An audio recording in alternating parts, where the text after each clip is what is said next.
Everybody. So we are finally on our last chapter of the novella Dr. Jekyll and Mr. Hyde. So let's see how this story ends. So the chapter is called The End of Jekyll's Story. So if we look here, this looks like Henry Jekyll, not Hyde. So it says Henry Jekyll was able to complete his letter to Utterson under the power of the last of his drugs. So let's read the story and see if we can make sense of that picture. So at the inn, I looked around with a cruel grin on my face that everyone fell silent and trembled. They took my orders, led me to a private room, and brought me what I needed to write. Now Hyde, with his life in danger, was a new creature to me. He was even more angry and mean than before. He longed to cause pain to others. Yet the creature mastered his anger and wrote his two important letters, one to Lanyon and one to Poole.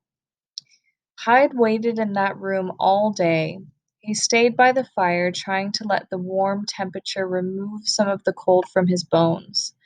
But the cold was caused by fear and hate, not by the low temperature outside. Soon a servant came with dinner. The boy looked at Hyde with curiosity, then fled the room in terror. When night fell, he drove in a carriage up and down the London streets. I call him he, I cannot say I. That child of evil had nothing human in him. At last he sent the carriage on its way and set out on foot through the dark streets. Beggars had to squat in doorways to sleep. On one corner a blind man was playing a flute. As Hyde passed, the man put down his flute to listen, for even a blind man could sense the wickedness. When I came to myself at Lanyon's, the horror that I saw on my old friend's face affected me somewhat. It is with sickness that I look back on those hours and Lanyon's words. A change had come over me. It was no longer the fear of the police. It was the horror of being Hyde that shook me. It was partly in a dream that I came home and got into my own bed. When I awoke in the morning, I still hated and feared the thought of the creature that slept inside me. But I was near my drugs and thankful I had escaped. After breakfast, as I was walking across the yard, I was again taken over by the pains that signaled the change. I had time to reach the shelter of the laboratory before I was once again raging with the wickedness of Hyde. It took double the amount of drugs to become myself. Then, just 6 hours later, the pains returned and the drug had to be taken again. From that day on, it was only with great struggles and more of the drugs that I could wear the person of Henry Jekyll.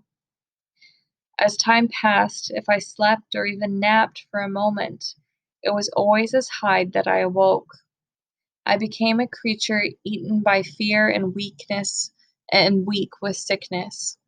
At times, I could barely pronounce a word. Then I would find myself squatting in a corner, unable to breathe.